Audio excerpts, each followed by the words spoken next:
उत्तर प्रदेश विधानसभा चुनाव के पहले चरण के लिए शुक्रवार को अधिसूचना जारी हो जाएगी। पश्चिमी यूपी के 11 जिलों की 58 सीटों पर नामांकन प्रक्रिया 21 जनवरी तक रहेगी। पहले चरण के नामांकन पत्रों की जांच 24 जनवरी और नाम 27 जनवरी तक वापस लिए जा सकेंगे, जबकि मतदान 10 फरवरी को होगा। पिछले चुनाव में बीजेपी के लिए गेम चेंजर साबित हुआ था पश्चिमी यूपी, लेकिन इस बार समाजवादी पार्टी और आरएलडी गठबंधन से कड़ी चुनौती है। बता दें कि पहले चरण में प्रदेश के 11 जिले शामली, मेरठ, मुजफ्फरनगर, बागपत, हापुड़, गौतम बुद्ध नगर, गाजियाबाद, बुलंदशहर, मथुरा, आगरा और अलीगढ़ की कुल 58 सीट शामिल है। पिछले चुनाव में इनमें से 6 जिलों में बीजेपी ने क्लीन स्वीप किया था और विपक्ष खाता भी नहीं खोल सका था। पहले चरण 58 सीटों में से बीजेपी ने 53 सीटें जीती, जबकि समाजवादी पार्टी और बसपा के खाते में 2-2 सीटें आई थी। एक सीट आरएलडी ने जीती थी, जो बाद में बीजेपी में शामिल हो गए थे। इस तरह से पहले चरण की 58 सीटों में से बीजेपी के पास 54 सीटें हैं। यूपी के पहले चरण में सभी पश्चिमी यूपी की विधानसभा सीटें हैं, जहां पिछले चुनाव में बीजेपी ने क्लीन स्वीप किया था, जिसके चलते भारतीय जनता पार्टी सूबे के बाकी चरणों में माहौल बना सकी थी।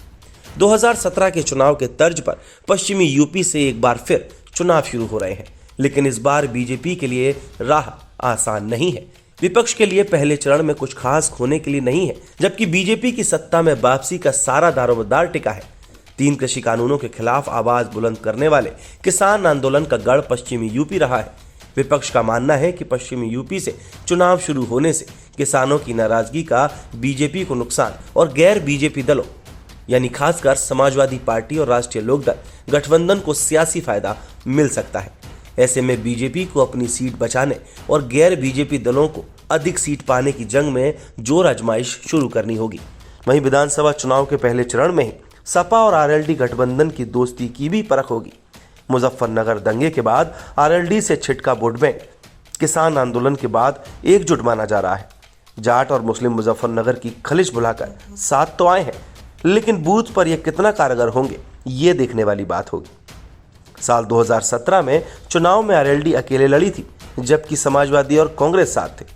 वहीं चौधरी जयंत के लिए भी यह पहला चुनाव है जब वे बिना चौधरी अजीत सिंह के मैदान में होंगे। वहीं साल 2017 के चुनाव में वेस्ट यूपी में मुरादाबाद मंडल को छोड़कर ज्यादातर सीटों पर कमल खिला था। वेस्ट यूपी में मेरठ, सहारनपुर, अलीगढ़, मुरादाबाद और बरेली मंडल माना जाता है। 2017 में मेरठ मंडल में 28 में से 25 सीटें बीजेपी की थी और सपा, बसपा, आरएलडी के हिस्सों में 3 सीट आई थी। दरअसल 2014 और 2019 के लोकसभा चुनाव, साथ 2017 के विधानसभा चुनाव में बीजेपी का गढ़ पश्चिमी यूपी को सियासी जानकार कहने लगे थे, लेकिन इस बार किसान आंदोलन के बाद सरकार के खिलाफ नाराजगी पनपने से गैर बीजेपी खासकर समाजवादी पार्टी और आरएलडी गठबंधन को सियासी फायदा मिल सकता है। इसके अलावा गन्ने का भुगतान, एमएसपी पर फसलों की खरीद और खेतों में छुट्टा पशुओं से हो रहे नुकसान को बड़ा मुद्दा विपक्ष उठा रहा है। अब ये गठबंधन बीजेपी के लिए चुनौती बनती जा रही है। अब देखने वाली बात होगी कि साल 2022 का कौन होगा उत्तराधिकारी और कौन बनेगा यूपी वाला।